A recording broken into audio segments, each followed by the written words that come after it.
Welcome back. Welcome back, ladies and gentlemen.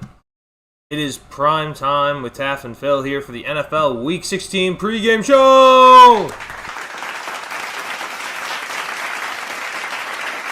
Thank you. We have a list of things to get to. It is currently 11:32 a.m. Eastern Standard Time here on the East Coast. That's where it is, on the East Coast. That's the Eastern Standard Time.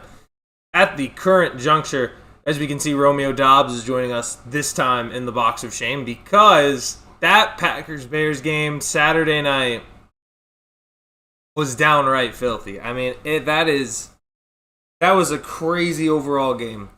I cannot believe I was watching it like kind of passively, and then the second Romeo Dobbs dropped that onside, I was like, oh my god, there's no way. There's no way, dude. When you think about that entire game, the idea that the Packers still had a chance to win it, despite Jordan Love being out of the game, despite losing Micah Parsons the previous week, and still, man, and yet, the Chicago Bears defeated the Green Bay Packers at home. They now move to 11-4, and the Packers fall even deeper down to the 7th seed. The Bears now with a 94% chance to make the playoffs. As we hone in on the playoff picture, grab up this. Where are you? You serious? Excuse me. Oh, that's better. So right now, the playoff picture is looking a little something. Seattle Seahawks as well. Everyone's been saying it the entirety of the season. It has been a wild season in general. And the last couple of weeks, the last few games have been wild, insanely impressive, insanely entertaining. Seattle Seahawks on Thursday night in overtime being the first team, causing the Rams to be the first team to ever lose in overtime while scoring a touchdown in it. The Rams fell from all the way to the 1 down to the 5, and the Seattle Seahawks now sit atop first place in the NFC West and the number 1 seed in the overall NFC. The Philadelphia Eagles got their business done against the Washington Commanders. Commanders kept it close in the first half, but second half felt all Philly, especially when Marcus Mariota came out of the game. Philadelphia, for the first time in 20 years, has also clinched back-to-back NFC East titles. The first time since I want to say we were looking at 2003, 2004. So it's been 2 decades. Philadelphia has gotten their first back-to-back championship. 20 years of any NFC East team. Easton 7, goated in the chat over on Twitch. Easton, let me get you a round of applause, man. Thank you for joining in for the NFL Week 16 pregame show. And my goodness, what an NFL week is! What a week has already been with the 2 of these 3 games being, top 10 games of the year. You could argue, with Chicago recovering the onside kick at the end. I will start with a little rewind back to what I would say was an incredible Thursday night football game. I gotta say, first off, I think a couple things about that Thursday night game between the Seattle Seahawks and the Los Angeles Rams. Start with the losers, the Rams. Losing the 1 seed sucks. But I think that game was a pretty much confirmation Matthew Stafford's winning MVP. Matthew Stafford did everything he could to put his team in position. He had them up multiple scores. That was the first time a team had ever lost a game with forcing 3 or more turnovers, having no giveaways, having a 400-yard passer. It was a incredible performance from Matthew Stafford, and I think you have to give him a lot of the credit. I think you have to give so much credit when looking at that overall, because how on earth to lose that game with the performance that Matthew Stafford had is wildly upsetting, especially when you consider how many times Darnold had given the ball away up to that point. And the underrated piece in that game that didn't really, I feel, get talked about nearly enough was Rashid Shaheed. We could talk what Sam Darnold did. We can talk what, Kenneth Walker was doing out of the backfield. We could talk about a lot of different things about about the defense. Well, honestly, Seattle's defense kind of struggled, but Rashid Shaheed was the biggest part. He had the huge punt return for a touchdown, and then the next possession got them good field position as well. So when you talk about flipping a field for a midseason trade for a wide receiver, Rashid Shaheed, if that's all he does for the rest of the season, it was incredibly impactful for the Seattle Seahawks regardless, because that adds just such an explosive element to what they're able to do.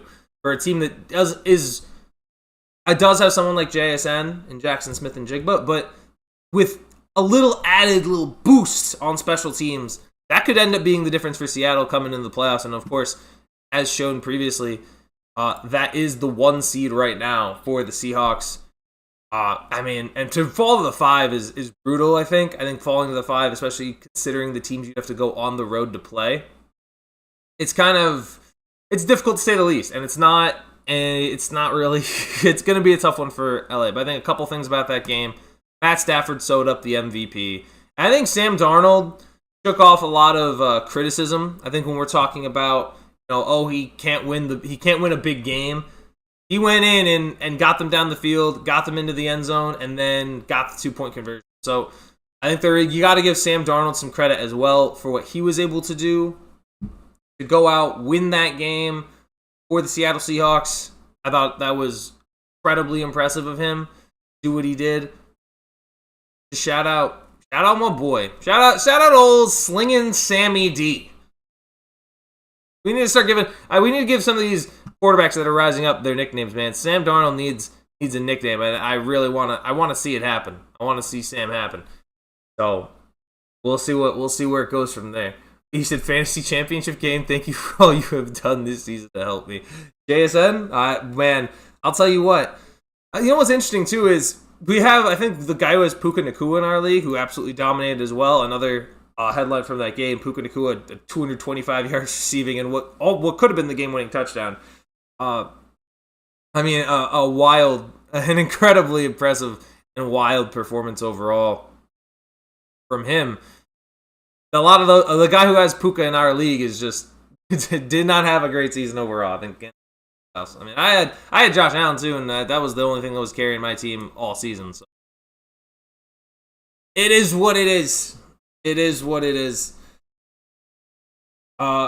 Moving along from Seattle. And Seattle now, I think with the 1 seed it's gonna be so interesting to see if Sam Darnold and the Seahawks can find a way to clinch the 1 seed. And I think the other interesting thing is how important that game was for 49ers faithful as well. Because if the Rams had gotten that win, it would have been very difficult for them to try to contend for the division title. But now that Seattle got it, San Francisco can rematch against the Seahawks to potentially take the division. So anything is possible at this point in the NFL. It has been a wild, crazy up and down year. And it's still got a couple weeks to go before the playoffs finally roll in and hit. The other 2 games outside of Thursday Night Football, of course, we did get to see the Philadelphia Eagles clinch the East. I hate to say it. Yeah, it's good that they clinched the NFC East. And I think what's scary about the Eagles is that we all know that they have the talent to play well and basically blow games wide open with big Saquon runs and A.J. Brown plays.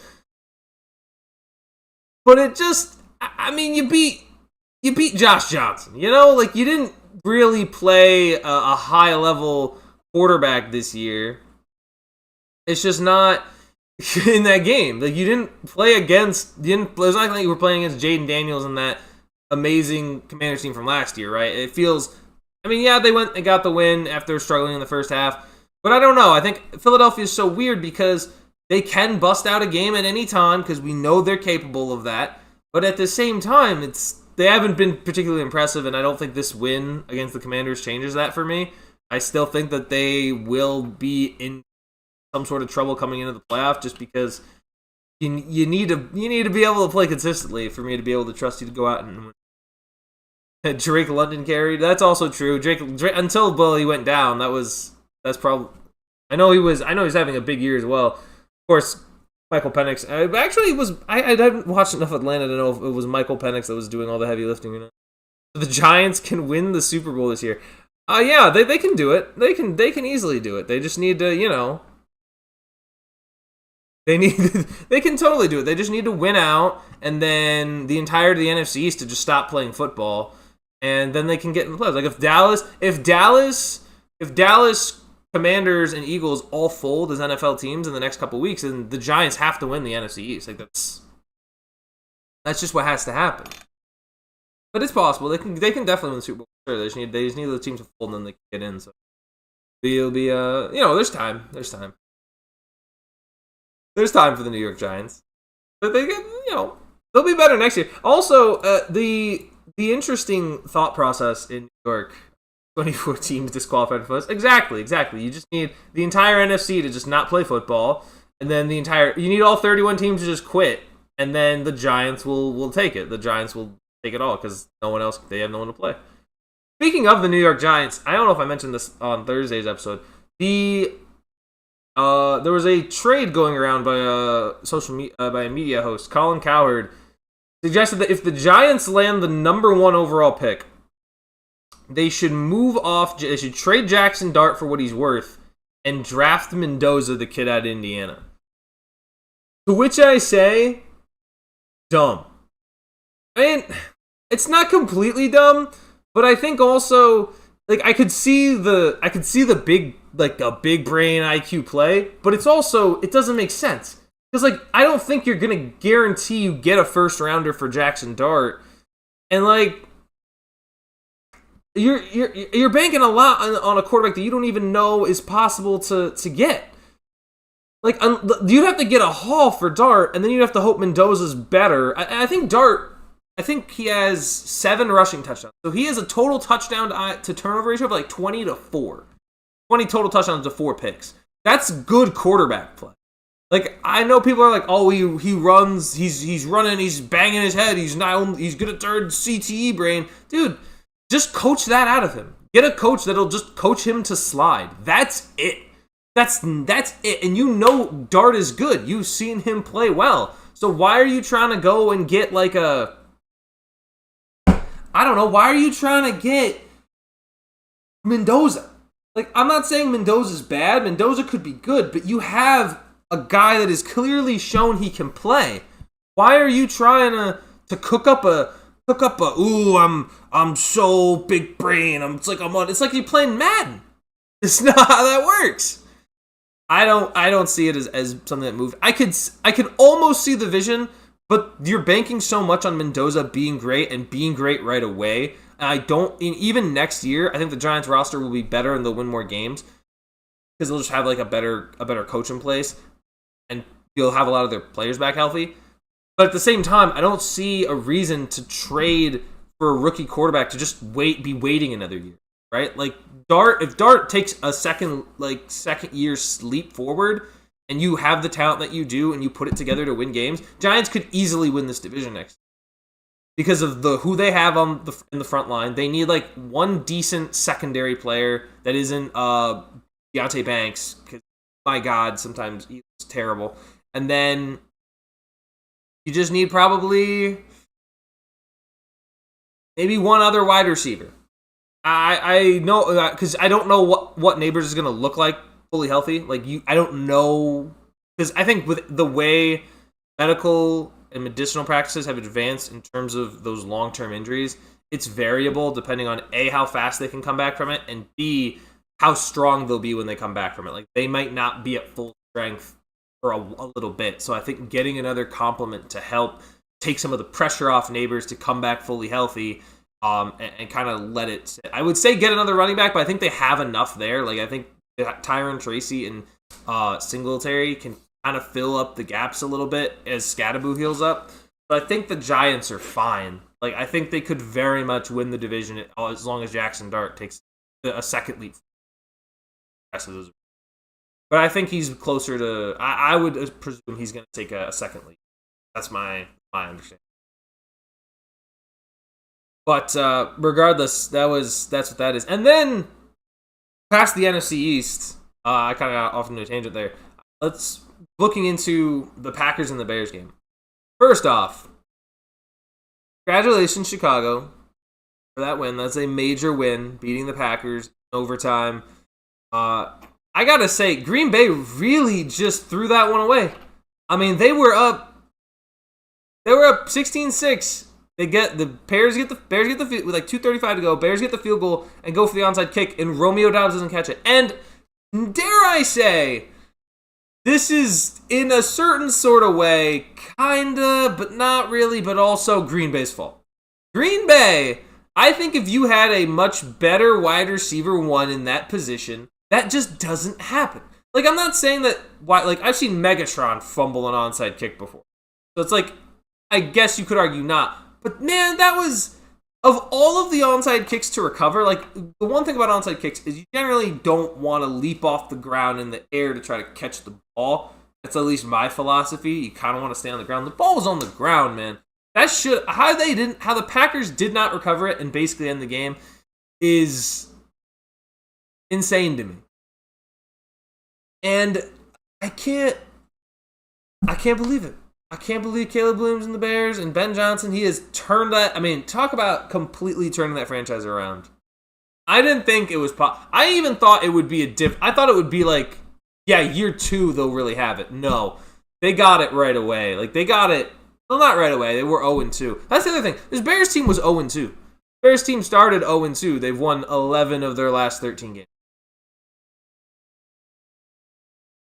And again, every one of these games for the Bears, it also feels like there's more meat on the bone. Because if I'm Chicago, no offense, but I'd like to beat the Packers by more than this if they're down their best defensive player, if they don't have their best offensive weapon, and if their quarterback gets knocked out of the game with a concussion. I really shouldn't have to take this team to overtime to beat them. That's my philosophy. I feel like that you should be able to do more than that if you're the Chicago Bears. And again, like, I think they are at, a lot of people say, oh, they can make a run to the NFC Championship game. I see it as they could win a playoff game, but I could see a very real chance where they like are one and done, depending on their matchup, because it looks like it'll probably be the Packers. Small chance it could be the Lions too, but that's what they're looking at. They're looking at NFC, probably an NFC North matchup when they come to the playoffs. And if Jordan Love is there and there for the whole game, there's a real case to be made that, you know, that game goes differently. Like, I don't know what to tell you. I think it was tough. Tough loss for Green Bay. Really, pretty much puts, I think, the finishing touches on not just the NFC playoffs, but just the NFC, not just the NFC North playoffs, but the NFC in general. It really depends. I mean, if Love is out for an extended period of time, we could see Detroit end up sneaking in there, because Green Bay does not have it easy. I mean, they gotta play Baltimore, and then, well, I guess they do, I believe, close out with the Vikings. So, you know, it's like, yeah, just don't lose to 9 and you should be fine. But I don't know, man. 9 can be scary sometimes. Like, that's the thing about good old number 9 and JJ McCarthy.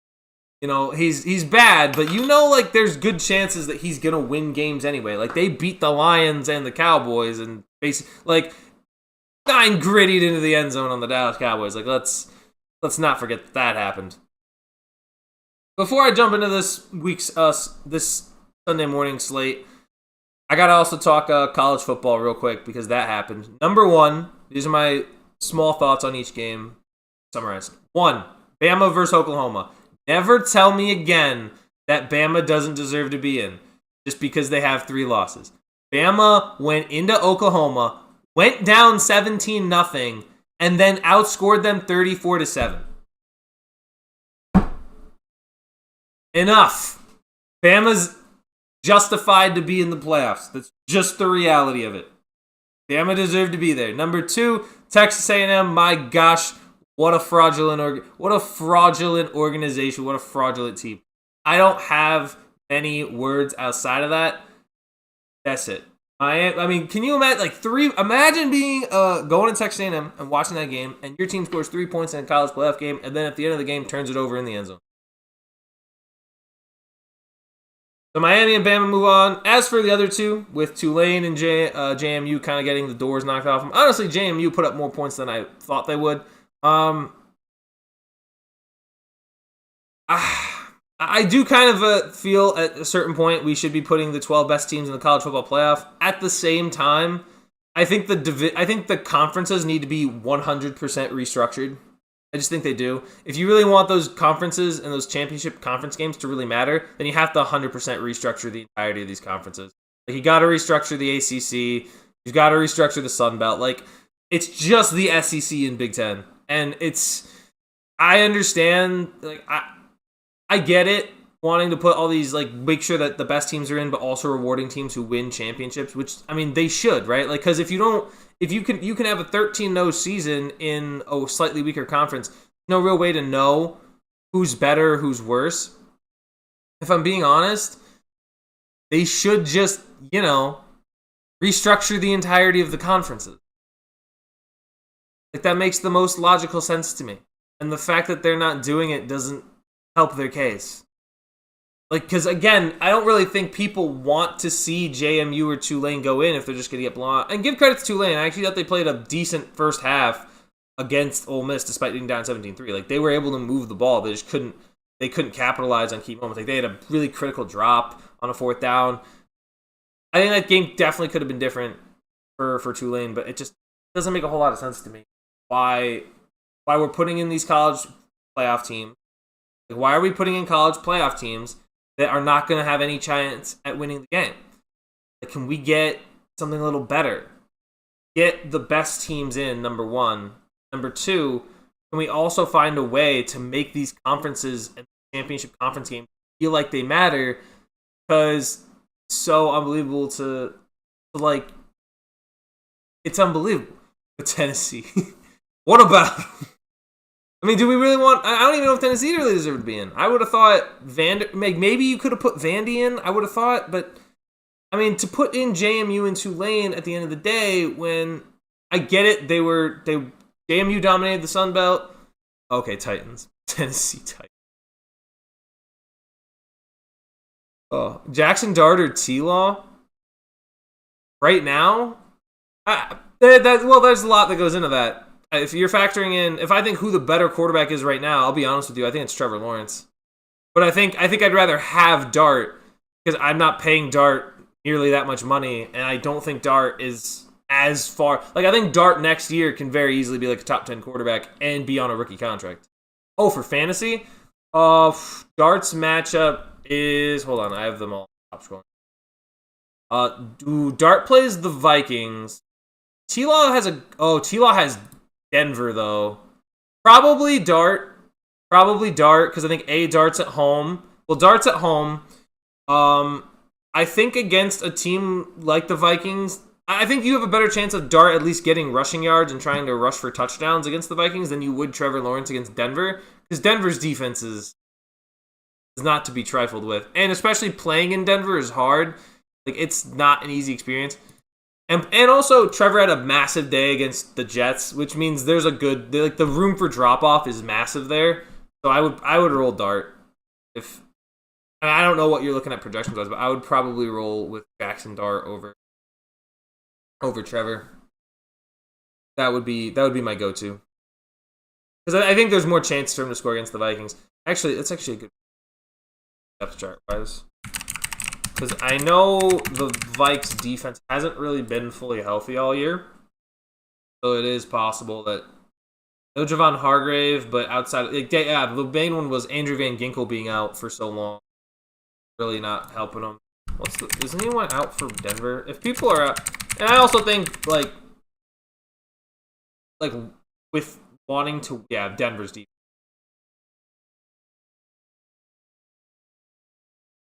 Who does... I don't know.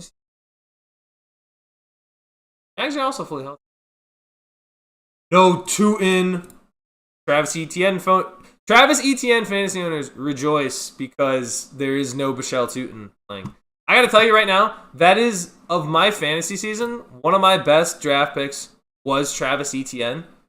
But the one thing that bothers me is that so many times, like, if you look at that, if you remember, I don't know if you guys remember in fantasy drafts when this happened, all of, like, the Jags running backs were right next to each other. It was like, you had Etienne, then Bigsby, and then Tootin. They were all three next to each other. So it's like, yeah, we think all these Jacksonville running backs are kind of going to be cheeks. But I did end up getting ETN. That was and that worked. I mean, I think he's top 10 right now in a lot of leagues, just based on, at least on our scoring. I want to say he is top 10. I'm about to find out for sure right now.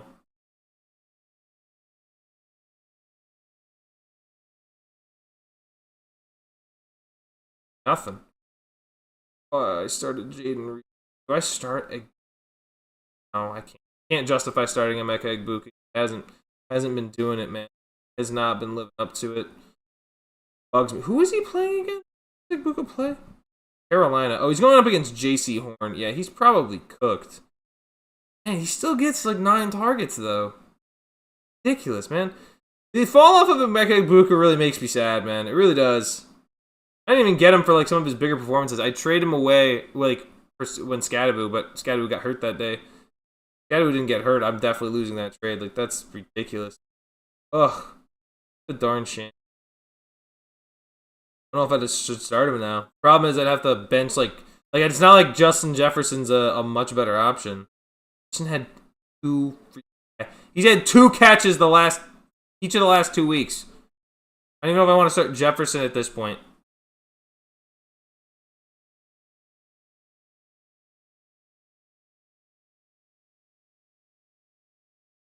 And I don't know. It's freaking stupid. It's dumb. It's dumb and dumb. I don't like it. Pissing me off. Makes me so angry, man. Whatever. We're starting Jefferson again. We're gonna go down with the ship. I don't care how many times he's failed me. A captain goes down with his ship, and in this case, that ship is drafting Justin Jefferson. Ugh. All right, the rest of the slate, ladies and gentlemen. Let me pull up that NFL Week 16. Put it right in the middle, kinda. All right, we got some games. Chargers, Cowboys. My goodness. This game doesn't matter as much as it nearly did. If the Eagles had lost, this game would have mattered much more. But now it's just kind of. Chargers just need to win to stay with Denver. Out of all these games that I'm seeing right now, where's the real? Oh, okay.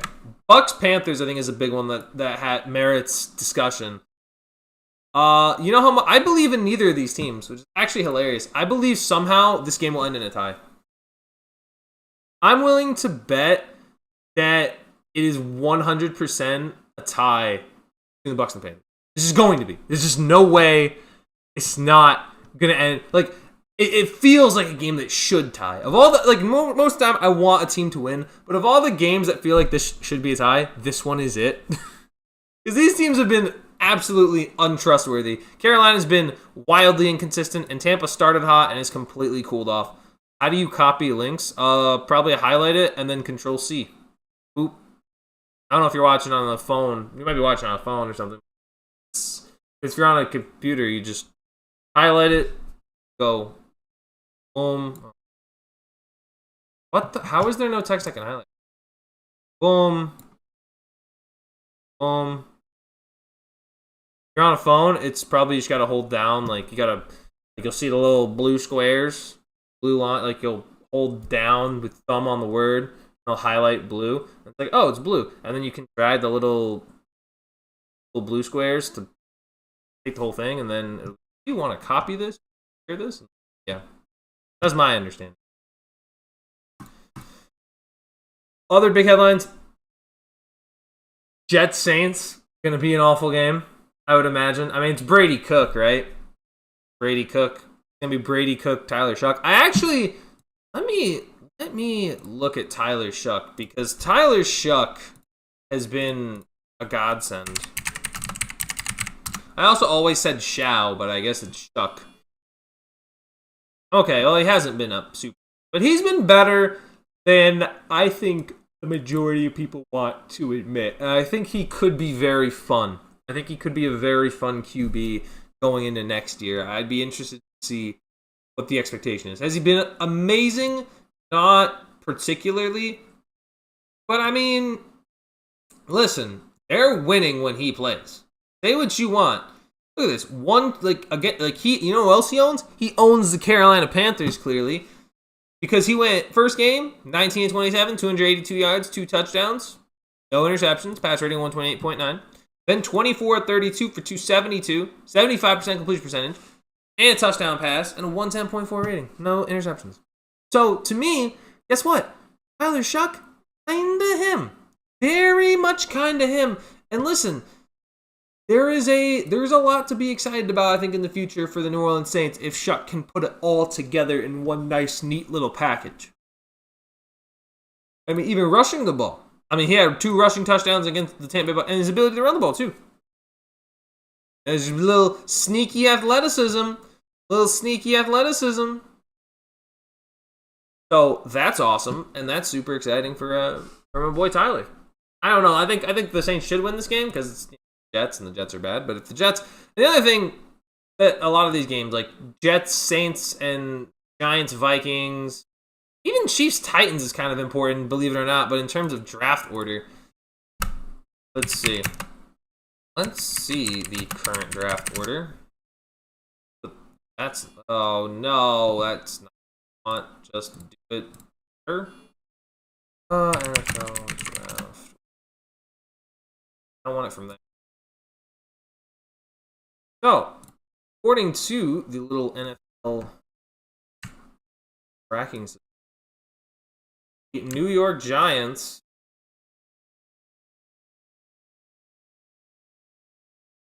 sitting. Look at this. Look at this draft order, man. Giants, Raiders, Titans, Browns. Like, my gosh, imagine having 2 wins and you only 2 wins on the year and you still don't have the number 1 pick. You have piled up 12 losses and you still can't get there. I lost 8. Wow. That is brutal stuff for Raiders and Giants fans. Good Lord. Cardinals have been miserable. Chiefs have lost 3 in a row. The best part is they're not bad enough, too, to get, like, maybe they might get a top 10 pick. Like, imagine Tennessee beats them. Tennessee beating the Chiefs would probably be, like, the final, like, biggest punch across the face team that, like, everybody hates right now. Look at that, man. Look at, we're back in, dude, it's Seattle and Denver. Look at that. Seattle and Denver. We're back. We are literally back in 2013. We were time traveled back to the past. Oh my god. What an absolute... What a just... I mean, the entirety. Just the whole thing. Look at this. Imagine if this is how it went. Like, we just get Seattle. We get Bo Nix. Like, I like to think about this as interesting. Imagine this is what we get. Like, sit there. Imagine this. This is what happens. Okay? In the NFC Championship, like in the Super Bowl, we would get the Seattle Seahawks and Sam Darnold falling to Bo Nix and the Denver Broncos. In the AFC Championship game, Bo Nix beats Caleb Williams, and Bo Nix beats Drake May. And in the NFC Championship, it's Sam Darnold coming out victorious over Caleb Williams. Then in the divisional rounds, we would see the Jaguars fall. We would see Brock Purdy and the 49ers fall. We'd see Matt Stafford go down, and then we would see Herbert and the Chargers go down. And then imagine, to the shock to everybody, that Josh Allen and Jalen Hurts are both eliminated in the wild card round. Which is crazy because it's like, it's far from impossible that could happen. But just imagine, yeah, Josh, sorry, you're just not making it to the next round, bud. You're getting beat by good old T-Law Trevor Lawrence. Sorry to tell you. I mean, my goodness, what a change of what a wild tournament that would be. Like, look at this, 11 wins. They were 1-2 at one point this year. They haven't lost since. They have not. That's the weird thing is, I don't think they're dominant either. They don't feel like a dominant team, the Denver Broncos. They're very good, but they've been behind at some point, like every game this year.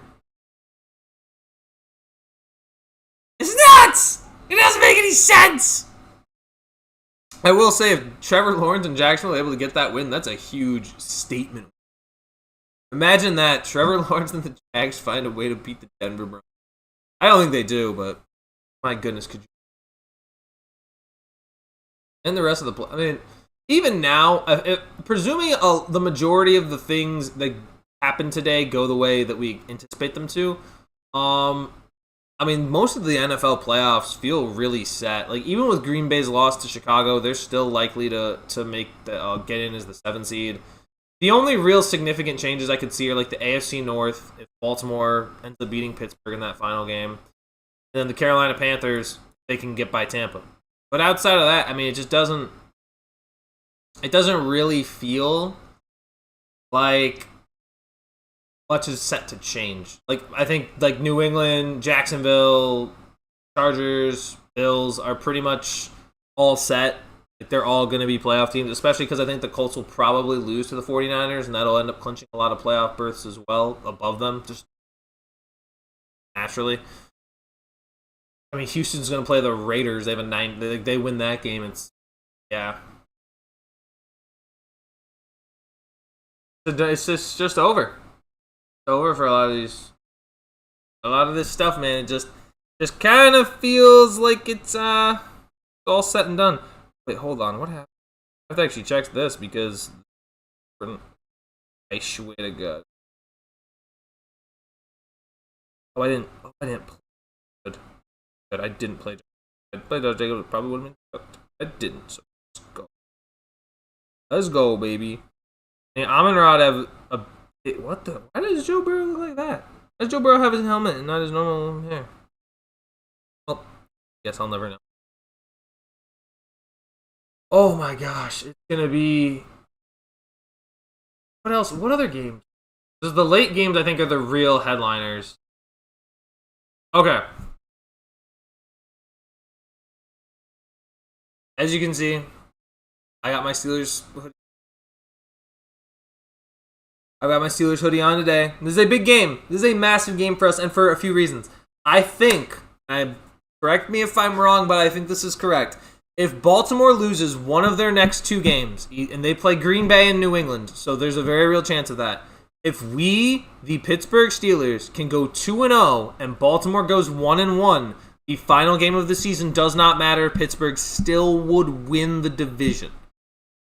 So this game going into Detroit, if somehow, some way, Aaron Rodgers has one more game left in him, wants to make one more NFC North team miserable, he can do it today at between the hours of 4:25 and 7:30. Like, there is a real chance that Aaron Rodgers... I mean, first of all, to end the Lions season just feels like, oh, Aaron, you're back. So back, man. But if they win this game, it's huge because it puts so much pressure on Baltimore to not lose again, because the expectation is Pittsburgh should beat Cleveland. That's not a guarantee. If Cleveland finds a way, it's going to really annoy me, but it's possible. We don't play particularly well in Cleveland. If Pittsburgh can win the next 2 games, Baltimore loses one of their next 2 games, then it will come down. At this point, regardless of what Pittsburgh does, it still comes down to Week 18. So Pittsburgh's record doesn't particularly matter. If they lose, if they lose the next 2, it would still come down to that Week 18 game. I have a feeling Pittsburgh's probably not going to beat Detroit, just based on the fact that the Lions lost their last game and they're still fighting for the playoffs just as much as well. However, in the event that the Ravens lose one, let's say Pittsburgh wins against Detroit, they find a way to take down Dan Campbell and Jared Goff and the Lions, and then Baltimore loses tonight against New England or next week against the Packers, all of a sudden Pittsburgh's just the AFC North champs and they don't even need to really play in Week 18. Week 18 doesn't matter.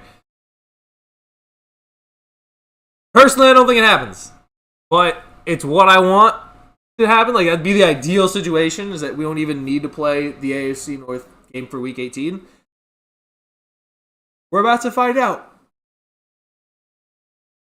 They just need, honestly, anytime there's expectation in Pittsburgh, it usually gets tossed right out the window.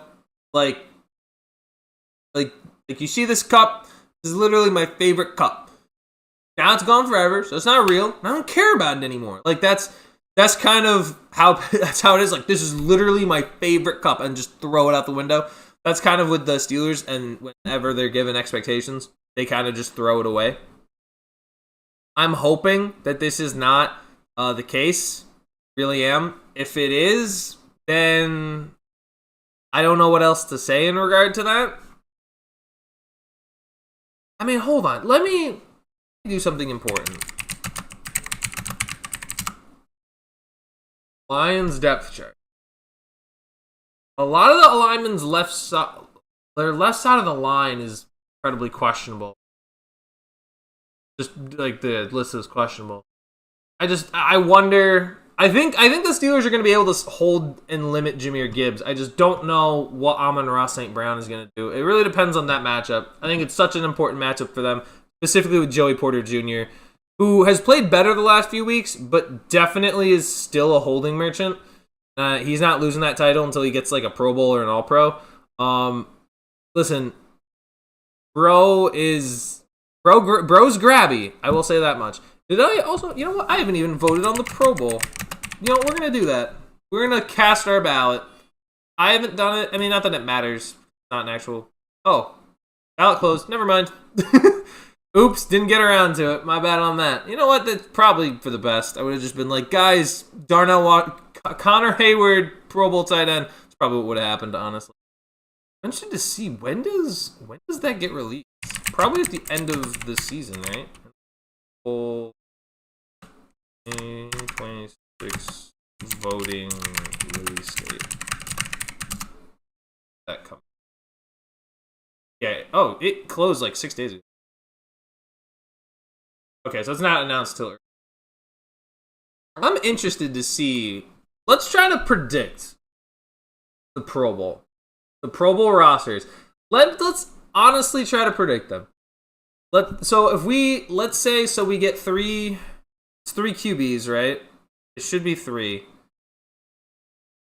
Let me look up stat leaders. Because normally what happens is a lot of those stat leaders are going to end up getting in. So let me see. Okay, Stafford will be one. Stafford's 100% a representative for the NFC. Drake May is 100% a representative for the AFC. Does Darnold represent the NFC as well?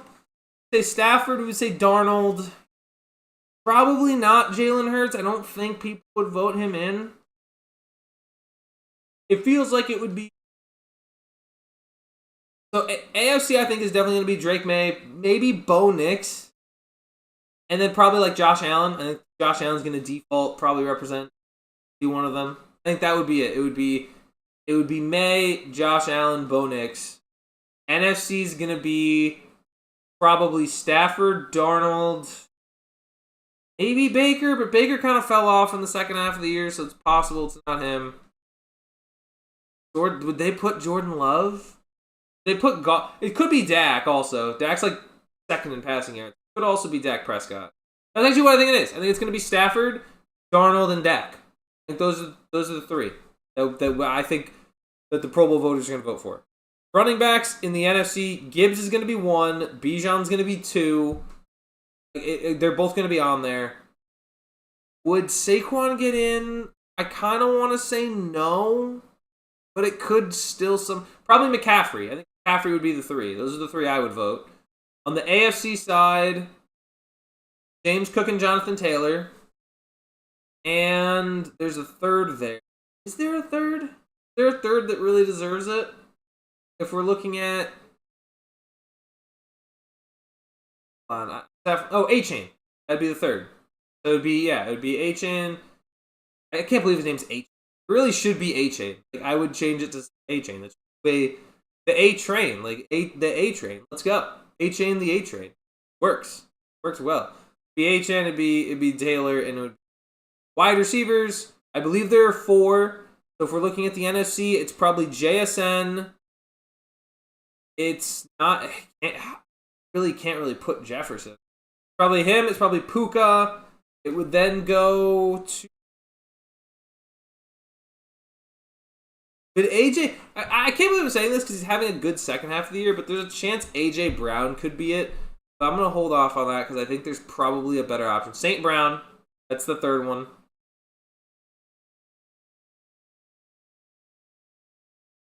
Oh, Pickens. That'd be the 4th. It would be JSN, Pickens, Puka, St. Brown. Should be the 4 on the AFC. Probably Jamar, and then after that, I don't think there's like a super strong AFC. Like the AFC wide receiver core is actually good. Maybe Nico Collins from the Texans. I can't believe Zay Flowers is 9th in receiving area.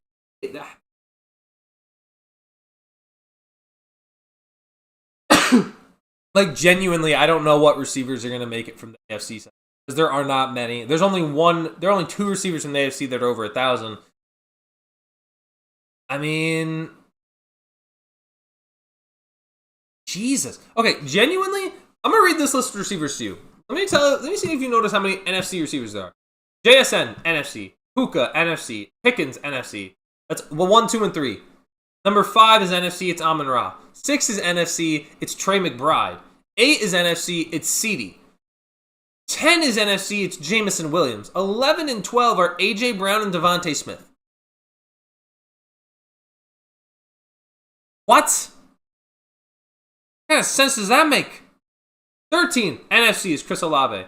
15 NFC is Wan'Dale Robinson. Like, this is nuts. Like, you would have thought Ladd McConkey would have been up here. Ladd McConkey's 31st. He's barely ahead of Jacoby Myers. He's behind guys like Tyler Warren and Michael Wilson. Kyle Pitts is 23rd in receiving. Nobody could have seen that coming. I mean, it's absolutely ridiculous. Like, he's going to single-handedly get a Pro Bowl this year, too, from just that one game. Unbelievable, man. Like, the NFC is so much... I mean, what other AFC guy is there besides Jamar? Like, are we really going to give Zay Flowers a second Pro Bowl? And it's like, dude might not crack 1,000. Dude has 2 touchdowns. Receiving. McCaffrey is 20th in receiving right now. 20th. He's ahead of Drake London. I know London missed games, but still... That's also going to suck. I think London's going to end up missing the Pro Bowl just because he missed games. He probably would have made it if he was healthy. Missing 9 games is brutal. Like, Drake London missed 9 games this year. Is ahead of, like, Travis Kelce, Devontae Adams, Stephon Diggs. What is this year? Does Diggs make it? Are we giving Diggs a Pro Bowl off of, what, probably going to be 900 receiving yards? Guys, I don't know if this... I don't know. I genuinely don't know. Cortland Sutton might be making a Pro Bowl. I don't know. The AFC is just down bad with wide receivers. There's not that many. There just ain't that many. Probably that, Devontae. Like, Devontae, you could even make a case for it with 14 TDs, but, I mean, my goodness. My goodness. What the heck? Heck even is this? Freaking nuts. The AFC just got no receivers. None. I guess it's Jamar, Cortland Sutton, Nico, and Zay Flowers. That's your AFC Pro Bowl group right now. That makes no sense. God. Okay, tight ends. Moving on, tight ends. NFC, there's an easy one. It's Trey McBride. AFC, sadly, probably going to... Not really necessarily sadly, but it's just probably going to be Kelce. I mean, are we going to go with Kyle Pitts? Is Kyle Pitts the other representative in the NFC side? And then the AFC is probably Warren. Like that. Those are the 4. Those make sense. They're probably the tight ends make. Lineman's tougher because kind of most of the time it's going to be the linemen on the best teams, but I'd probably say I think there's 2 each, right? There's 2 on each side. So let's say tackles, the AFC. Would have said Broderick Jones if he was healthy, but I don't know if they're going to count. I mean, is it... I don't know much. I'm like missing out on the tackles that are... Like, I know Penei Sewell's probably going to be in on the NFC side for Detroit. Lane Johnson's not healthy, but there's probably still a chance people just vote for him. Probably the same with Trent Williams. I'm going to go with that. Also going to... I think it's just 3 total tackles. I want to say it's 3 total tackles make it. I might... The other NFC rep... could be one of the possibly. I'm not. I actually see the. Well, actually, no, that defeats the purpose. I'm trying to guess. If I saw the Pro Bowl votes, oh, Ronnie Stanley, healthy man. Old, not knowing the linemen. I remember other days I know like most of the linemen. Now it's like dang, I don't got the brain energy. I don't got the capacity for it anymore. Well, I'm gonna skip linemen real quick. Just actually, I'll do. I can't even know if I can. Creed Humphrey's probably gonna make it for the NFC. It's probably just gonna be Humphrey and Linderbaum on the NFC side, or excuse me, the AFC side. Then for the NFC, would have been Ragnow, but of course, didn't retire early, but he's obviously retired now. I'm looking at probably the Bears. Actually, no, probably Joe Thuney for guard. I think the Bears, one of the Bears linemen is definitely gonna make it. It's probably gonna be two. My gosh. A lot. I'm all off the top of my head. Corners is an interesting one to actually do because I feel like it's going to be J.C. Horn's probably going to make it. Surtain just going to make it based off principle. Would they give it to Nashawn Wright just because of how many interceptions he has? Maybe. There's a real chance that they give it to one of the Bears corners. I feel like low-key this is going to be a big year for just not like I don't think Bears are going to lead in Pro Bowl votes. If I had to guess who's going to lead, might be low-key. Can't be. No, it might be the Rams actually, because I think you have Stafford in there, you have Puka. I don't think Kyron Williams makes it just because of how many touches Blake Corum's gotten this year. In comparison. My goodness, it's gonna be a weird looking Pro Bowl roster. It's gonna be a weird looking Pro Bowl roster overall. It looks so weird. The AFC wide receivers are gonna look so bizarre. Like it's not gonna look real. It's gonna look really, really weird. Which is, and again, this is something else interesting too. I don't get why, I get why they do AFC, NFC, kind of, but really, don't limit it that way. Because I feel like there are some NFC receivers that should be making the Pro Bowl over freaking Zay Flowers. Are we gonna do that? That doesn't really make sense. But alright, sure. I guess, bro. Ugh. Man, I am. Alright, you know what? Before I end it, I'm going to do a real quick segment. I'm going to real quick pick every game. Then we'll go watch them. Because I got what? We got roughly 35 minutes till kickoffs. I am excited for each of these games, man. Actually, I'm not as excited for Cardinals-Falcons. I like how that's a late game, too. That's a 4:05 game. They're like, oh, yeah, we're cooking with the people. Cardinals-Falcons later in the year is going to be a banger. And then, it's two of the worst teams. Chargers-Cowboys. I'm going to start there. Actually, what is CD play? I think he's fine. I'm going to go. It would be so like Dallas to win this. It really would. But I think the Chargers have a lot more at stake. I think the Chargers are still trying to make sure that they wrap up playoffs, so I think they're going to win this game. Yeah, Cowboys being out Quinnen Williams is not going to help. Tyler Guyton is out as well. They're starting left tackle. Kalen Carson on the back end. Yeah, I'm going to roll with the Chargers. I know the Chargers haven't been fully healthy. I know they've had their issues, but without Quinnen Williams, I just don't know how you're going to slow down the Chargers. I really don't. I know that they don't have Joe Alt. I know that they've been down, I know their offensive lineman has been basically a mess. I mean, they're starting Jameer Salyer and Bobby Hart. Bro, I haven't heard Bobby Hart's name in so long, bro. Bobby Hart, 7th round pick from the New York Giants. That's crazy. But yeah, they're in trouble. I mean, they're down so much on the offensive line. So there's always a chance Dallas can generate pass rush anyway.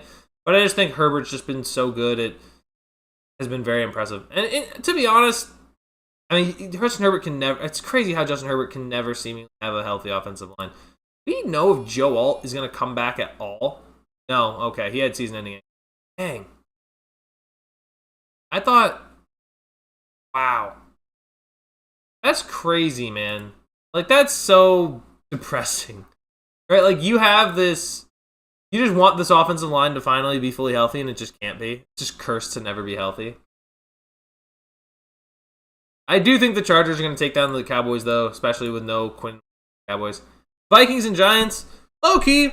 I like the Giants. JJ McCarthy is a weird thing where he'll play a very nice game, and then I think today he's going to play like booty. That's my guess, especially against the Giants front. I think the Giants somehow find a way to win. Unfortunately, ruin their #1 overall draft pick. Which, I mean, yeah, it sucks, but I always say I would prefer to have my team win. Tank.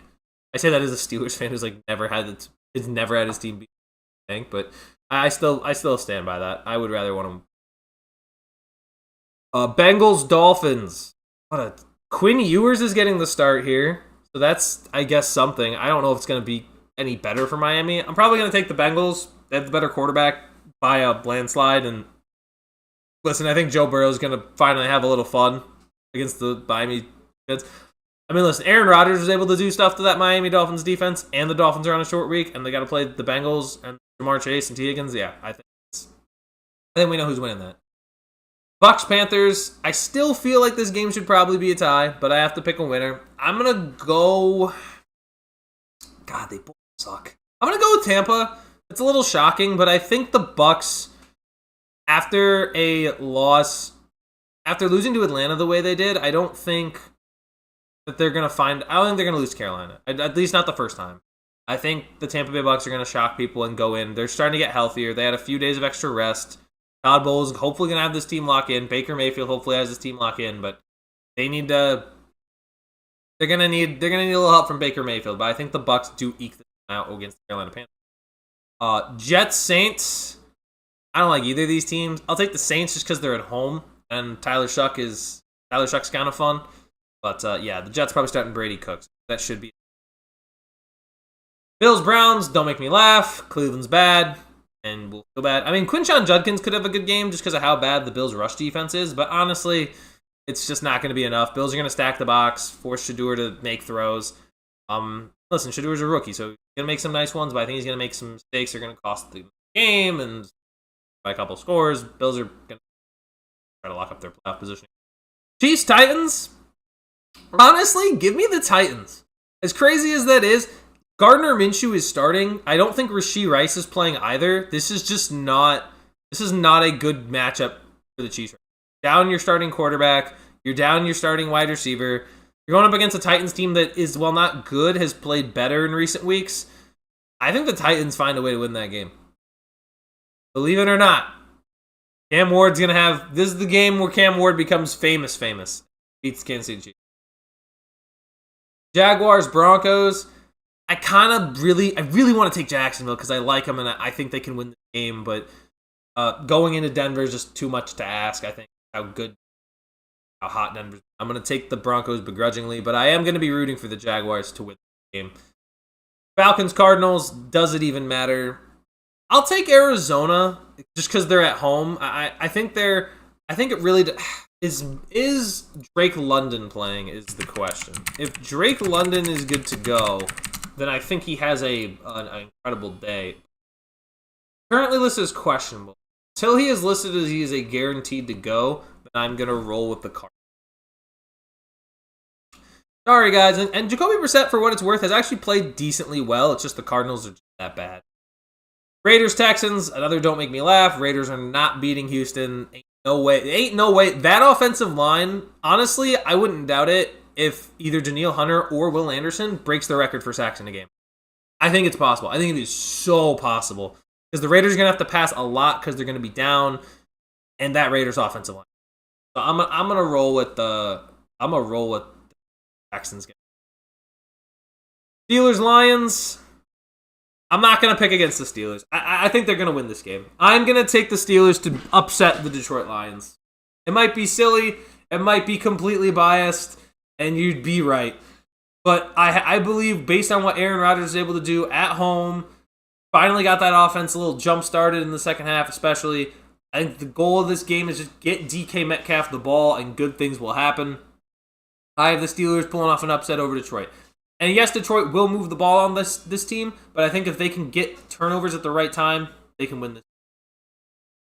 Ravens Patriots. I'm gonna go New England. I think Drake May is gonna bounce back after losing at home to the Buffalo Bills. I think they're gonna go in and they're gonna beat Lamar Jackson, the Baltimore Ravens. Lamar hasn't looked his best. I know they shut out Cincinnati on the road last week, but Lamar is not playing at the highest of levels. Ever since really that Miami game where he came back and looked great, he hasn't looked really great since. I'm going to roll with the New England Patriots to bounce back and the Ravens on the road. And then finally, 49ers Colts. I love you, Phillip. I like you, Phillip Rivers. And you know what? I'm going to take him to win. I think that I believe that due to the injuries on the 49er defense, Phillip Rivers might carve him up at home in a dome, coming off the couch. They almost went into Seattle and won. I wouldn't sleep on Indianapolis just yet. I don't think they're dead yet. I think they will fight for their playoff lives, and they will find a way to beat the San Francisco 49ers on Monday Night Football at home. Those are my game picks. Put them on a parlay. See what happens. Do what you want with that information, but don't blame me if you lose your money. That's just life. It's not called winning, it's called gambling. It means you ain't guaranteed to win every time.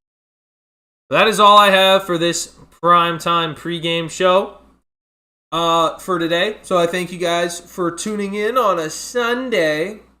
Wherever you are, wherever you may be listening, if you want to drop a follow, subscribe, or whatever, whether it's a follow, whether it's a subscribe, whether it's a like, whether it's a share, whether it is any of those things, I would greatly appreciate it.